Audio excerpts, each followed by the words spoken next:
नमस्कार, मैं हूं राजेश पांडे। आप देख रहे हैं श्री नारद मीडिया। ये नारद मीडिया का स्टूडियो है और हमारे साथ सिवान जिले के लाल, सिवान जिले में रघुनाथपुर प्रखंड के दया छपरा गांव के रहने वाले श्री लोकेश मिश्रा जी हैं। कहते हैं समय आता है, समय जाता है, समय को संभाल कर रखिए जनाब, समय बेसमय काम आता है। आप हमारे सांस्कृतिक दूत हैं, कल्चर एम्बेसडर हैं। आप यूएई में रहते हैं। भोजपुरिया रेस्टोरेंट और भोजपुरिया समाज नाम की संस्था आप वहाँ चलाते हैं। कैसा लगता है जब आप सिवान आते हैं? बहुत ही अच्छा लगता है कि मन करता है कभी कभी कि हम सिवान से जाए ही ना। मिट्टी की जो खुशबू जो मिस करते हैं हम लोग, क्योंकि हम लोग रेतीले वाले देश में रहते हैं। मिट्टी बहुत मुश्किल से मिलती है वहाँ। तो जब भी मैं लैंड करता हूँ और मिट्टी की जो खुशबू आती है, इतना अच्छा लगता है कि यहाँ से जाने का मन नहीं करता है हमें। बट अपनी रोजी रोटी है, अपनी फैमिली है, कारोबार है, तो जाने तो पड़ेगा ही। अपनी कर्म भूमि है हमारे लिए। आपको बता दें, आप इस समय यूए के दुबई में आप रहते हैं और पिछले 22 वर्षों से आपका वहाँ प्रवास है। आप अपने काम के सिलसिले में लगभग आधी दुनिया, जैसा कि आपने बताया भी अभी कि 93 देशों का आपने भ्रमण किया है और भ्रमण करने के पश्चात आपने जाना है कि जो सांस्कृतिक जो अपनी विरासत है उसको संभाल के रखना, उसको अगली पीढ़ी तक सौंपना, ये सबसे बड़ी बात होती है। लोकेश सर, आपके मन में ये कब और क्यों आया कि हमें भोजपुरिया रेस्टोरेंट या भोजपुरिया समाज नाम की संस्था इस ऐसे मुस्लिम कंट्री में हमें चलाना चाहिए, और इसके पीछे क्या मंशा थी? हाँ जी, बहुत ही एक सुंदर प्रश्न आपने किया। तो इसके दो कारण हैं।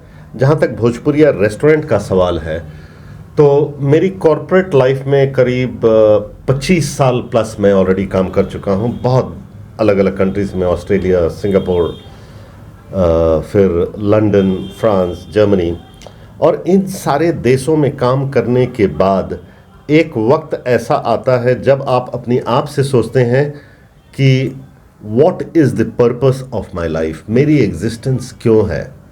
और जब ये सवाल आपके जहन में आता है, और तो अपने आप ही आपके दिल से आवाज़ निकलता है कि let me do something for the people, specially for Bihar and UP. और तब ये ख्याल आया कि इतने मज़दूर जो अपनी फैमिली को छोड़ के सात समुंदर पार आए हुए हैं, मैंने तो अपनी ज़िंदगी जी है, बट मैं उनके लिए अब जीना चाह रहा था। इसीलिए भोजपुरिया रेस्टोरेंट का हमने गठन किया, ताकि बिल्कुल शुद्ध सिवान, छपरा, गोपालगंज वाली जो टेस्ट है उनको पहुंचाया जाए। क्योंकि ये जो मज़दूर वर्ग हैं बहुत ही कठिन परिश्रम करते हैं और उनकी हालात उतनी अच्छी नहीं होती है। तो ज़िंदगी के 3 मुकाम होते हैं, रोटी, कपड़ा और मकान, और कम से कम रोटी का ख्याल मैं रखूं, ये मेरे तरफ से कंट्रीब्यूशन होगा टूवर्ड्स द सोसाइटी। तो वहाँ से भोजपुरिया रेस्टोरेंट का थॉट प्रोसेस आया कोरोना काल में ही।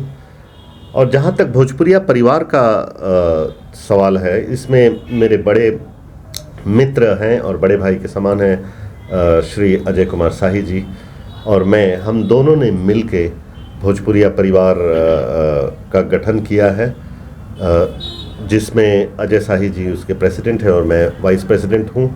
और हमारी कोशिश यही है कि बिहार, यूपी के जितने भी भोजपुरिया से रिलेटेड जो लोग हैं उनको एक प्रेम के सूत्र में बांधा जाए, और हमारी संस्कृति को जो कि छूटते जा रही थी उसको फिर से उजागर किया जाए। और इसी सिलसिले में हमने मकर संक्रांति से लेकर दही चूरा के भी आयोजन दुबई में रह के हमने वहाँ किया है।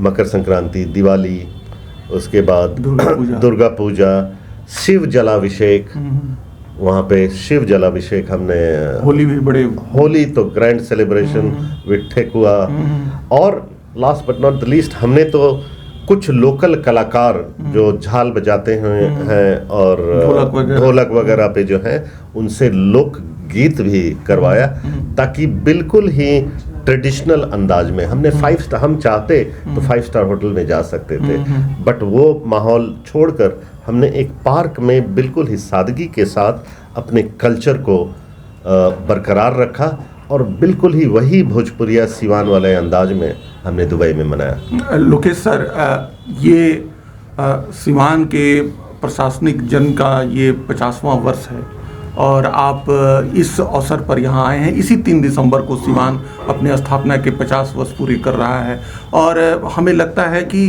सिवान को आपके द्वारा इतना बड़ा तोहफा, कि आपने इतनी बड़ी गिफ्ट, इतना बड़ा उपहार कि आप वहाँ भोजपुरिया रेस्टोरेंट चलाते हैं, आप वहाँ भोजपुरिया समाज चलाते हैं। यहाँ के जो भी मजदूर हैं, न जाने कई किस्से हैं, बहुत सारी लंबी दास्तान है, कई तरह से आप उनकी मदद करते हैं।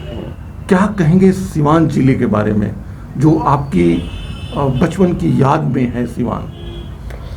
देखिए, सिवान जिला से एक खास प्यार है और वही प्यार आज खींच के लेकर आता है। इतने सालों के बावजूद जब भी हमें मौका मिलता है आने का, हम सिवान में आते हैं और आज भी उसी लिए आया हूँ। मुझे सिर्फ 2 दिन का वक्त था। मैंने सोचा कि गांव जाता हूँ, अपनी खेत खलिहान देख कर आऊँ कि आखिर आज क्या चल रहा है वहाँ। ओके, वही मकसद था कि अपने खेत खलिहानों में सिर्फ 2 दिन का वक्त है मेरे पास, वो घूम के देख कर, लोगों से मुलाकात करके, प्रेम व्यवहार बढ़ा के और फिर अपने कर्मभूमि में चला जाऊंगा। बट यहाँ की जो मिट्टी में एक खिंचाव है वो आज भी बरकरार है। आप यूएई में हैं, एक सांस्कृतिक दूत के रूप में हैं। क्या संदेश देंगे सिवान वासियों के लिए और खासकर नई पीढ़ी के लिए? मैं सिवान में बहुत ही प्रतिभा है, इस चीज़ में कोई डिबेट नहीं है। मैं नई जनरेशन जो सिवान से गल्फ़ कंट्री, और नॉट ओनली सिवान, बिहार से या यूपी से जो गल्फ़ कंट्रीज़ में जा रही हैं, मैं उनसे एक ही रिक्वेस्ट करूंगा कि अपनी पढ़ाई लिखाई अच्छी तरह करें और कुछ ठीक ठाक पोजीशन में जाएं। सिवान और Bihar does not means labour. इस मानसिकता को छोड़ें, बदलें, अपने आप में मजबूती लाएं और वो मजबूती एजुकेशन से होगा, हमारी शिक्षा पद्धति से होगा, राइट? तो अपने आप को मजबूत बनाएं। गल्फ़ क्या, आप किसी भी कंट्री में अगर हाईली एजुकेटेड रहेंगे आपके लिए ऑप्शंस हैं, ऑलराइट? तो पढ़ाई अपनी अच्छे से करें और ये जो लेबर वेबर की जो होड़ लगी हुई है, ये होड़ नहीं होनी चाहिए कि फलानवा जाता रहे तो हमरो जाए कबा, right? That is very very bad. Do a good education and go as a professional, not as a blue collar worker. एक जिज्ञासा हमारी बताएंगे, जैसे सिवान बिहार या इंडिया से बाहर जाने वाले जितने भी लोग हैं, उनमें से देखा ये गया है कि पश्चिमी देशों में जाने के बाद वे बस जाते हैं। एक पीढ़ी, दूसरी पीढ़ी, तीसरी पीढ़ी सामने आ रही है। हाँ जी। बताया जा रहा है कि भारतीय मूल का आदमी है, ग्रैंडसन, ग्रैंडफादर, हाँ, ग्रेट ग्रैंडफादर, हाँ जी। दुबई में आना जाना पिछले 4 दशक से तो काफ़ी अधिक है। काफ़ी है। क्या ऐसे लोग मिलते हैं जो दुबई में रह जाना पसंद करते हों? मेरे हिसाब से 2 अलग अलग ये संदर्भ है। जो वेस्टर्न कंट्रीज़ में जाते हैं, खास करके जैसे लंदन, अमेरिका, वहाँ पे एक बसने का कॉन्सेप्ट है कि 10 साल के बाद आप नागरिकता वहाँ का ले सकते हैं। तो ऑटोमेटिकली बसने की जो चांसेस हैं बहुत ज़्यादा है। अब जहाँ तक गल्फ़ का सवाल है, गल्फ़ में बसने का सवाल कुछ नहीं है। आप अगर 50 साल भी हैं तो वो आप एक वीज़ा से टाइड अप होते हैं, वहाँ की नागरिकता नहीं मिलती है आपको। नागरिकता नहीं मिलती है। ओके, जनरली एक्सेप्शंस होते हैं, हाँ, वो अलग, हाँ, बट जनरली नागरिकता का कॉन्सेप्ट ही नहीं है। आप तब तक हैं उस कंट्री में जब तक या तो आपके पास जॉब है या बिजनेस है। जिस दिन वो जॉब या बिजनेस नहीं गया, आपको कंट्री 30 दिन के अंदर वो कंट्री खाली करना पड़ेगा। अगर even if you have stayed in the country for 30 years, still you will have to leave that country. तो ये कॉन्सेप्ट वहाँ है ही नहीं। ऐसी कंडीशन गल्फ टू गल्फ है या अगल बगल के देशों के लोग आकर बस रह सकते हैं वहाँ? नहीं, अगल बगल के देश के लोग भी बसने की जो संभावना है, या इसमें रिलीजियस फैक्टर काम अड़चन आता है? देखें, रिलीजन के बारे में चूंकि मैं गल्फ में रहता हूँ, मैं उसके बारे में कुछ कमेंट नहीं करना चाहूँगा। हमारा सर्व हर एक धर्म के लिए एक प्यार है, बराबर का भाव है। तो रिलीजियस चीज़ों पे मैं कमेंट नहीं करना चाहूँगा, मैं अपनी बात रखना चाहूँगा कि तमिल लोगों को, कई लोगों को वहाँ की नागरिकता मिली हुई है जो वर्ल्ड टावर में काम किए थे। हाँ जी, हाँ, तो वैसे एक्सेप्शंस हैं, सरकारें देती हैं। हाँ, वो बहुत, अगर आप हार्वर्ड के कोई प्रोफेसर हैं और आपने कुछ पेटेंट या इन्वेंशन किया है सरकार के लिए तो मिलती है, पर ये बहुत रेयर है, बहुत ही रेयर है। अगर गल्फ कंट्री में कोई मुसीबत हो लेबर, तो कैसे आपसे संपर्क में आ सकता है भोजपुरिया परिवार से? हाँ, तो भोजपुरिया परिवार से गूगल करें, भोजपुरिया रेस्टोरेंट या भोजपुरिया परिवार गूगल में उपस्थित हैं, सारे कॉन्टैक्ट डिटेल्स आपको वहीं मिल जाएंगे। क्या क्या सपोर्टें मिल सकती है वहाँ पे जो मजदूर लेबर है? हाँ, तो जहाँ तक सपोर्ट का सवाल है कि अगर कोई लेबर फंस गए हैं, फंसने का तात्पर्य ये होता है कि काम करते हैं, सैलरी अगर नहीं मिल रहा है, उस केस में हम एज अ परिवार कंपनी से बात करते हैं। कभी कभी हम एम्बेसी को भी इन्वॉल्व करते हैं, जो हमारे कैपेबिलिटी में नहीं रहता है तब तो एम्बेसी के पास नेचुरली जाना पड़ेगा। कभी कभी क्या होता है कि एम्प्लॉयर पासपोर्ट रख लेते हैं, तो हमारे कॉल से भी पासपोर्ट निकल जाता है और मैंने निकलवाया भी है।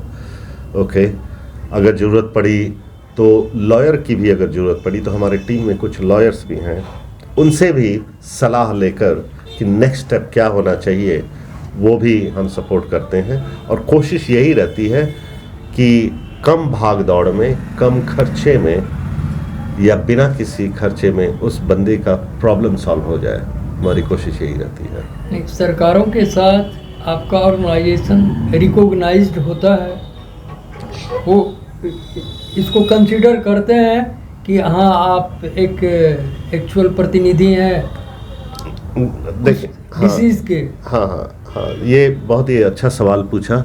तो चूँकि मैं कई संस्थाओं से ऑर्गेनाइज करता हूँ, तो भोजपुरिया परिवार अभी तक सरकार से रिकॉग्नाइज नहीं है, राइट। मेरी एक संस्था है जिसके थ्रू मैं सोशल वर्क जितने भी होते हैं वो उसके थ्रू करता हूँ, खास करके लेबर से रिलेटेड इश्यूज़, जिसका नाम है मैजिकल स्माइल।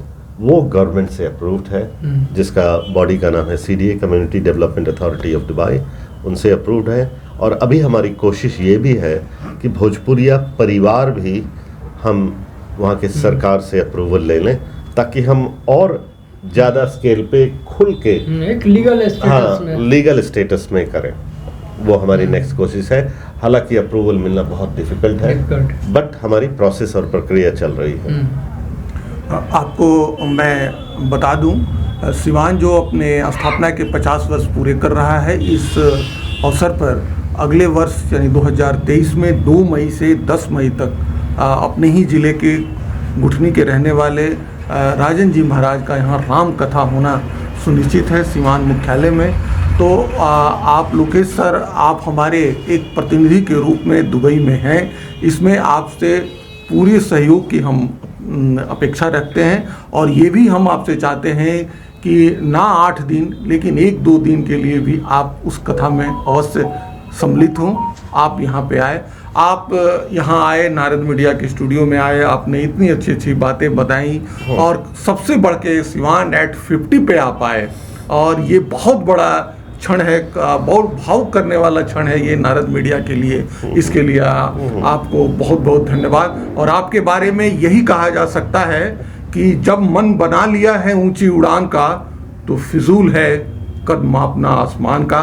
आप नित्य आगे बढ़ते रहें, आगे चलते रहें, नारद मीडिया ऐसी कामना करता है। थैंक यू वेरी मच, बहुत बहुत धन्यवाद। मेरे लिए सौभाग्य की बात है कि आप लोग आए, और बहुत ही अच्छा लगा, आप लोगों ने हमारा दिल जीत लिया।